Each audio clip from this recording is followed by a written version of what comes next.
Iš tikrųjų, tai yra naujas pasaulis, kuriame aš niekad nesu buvusi.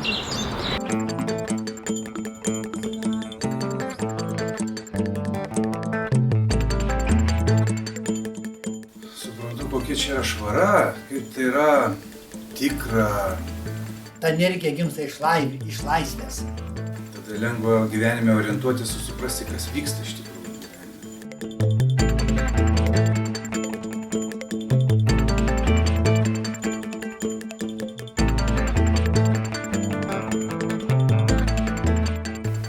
Meditacinė tokia praktika, meditacinė įžvalga, tas meditacinis minkštumas padeda darbe.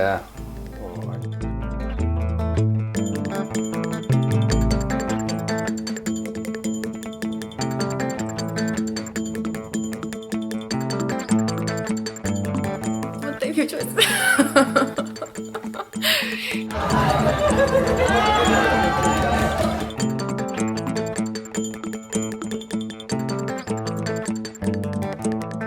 Vyksta tokie vidiniai dalykai, kurie yra gilesni, tai gal dėl to nėra lengva. Tai yra labai įdomu, tikra ir gyva, tai kažkaip tai dėl to ir traukia.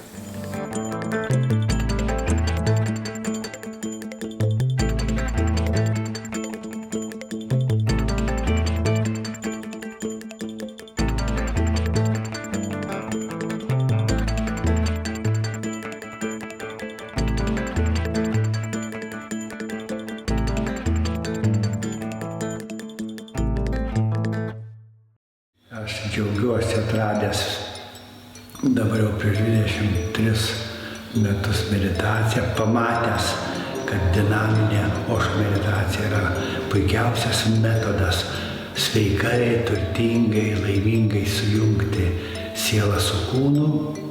Jie naudojosi kaip metodą susiderinti, o paskui nerti, skristi pasaulį ir dalinuosi su tais, kurie turi inteligentiškumą tai pamatyti ir taikyti, kaip ir kiekvienas žemės žmogus gali tai naudoti.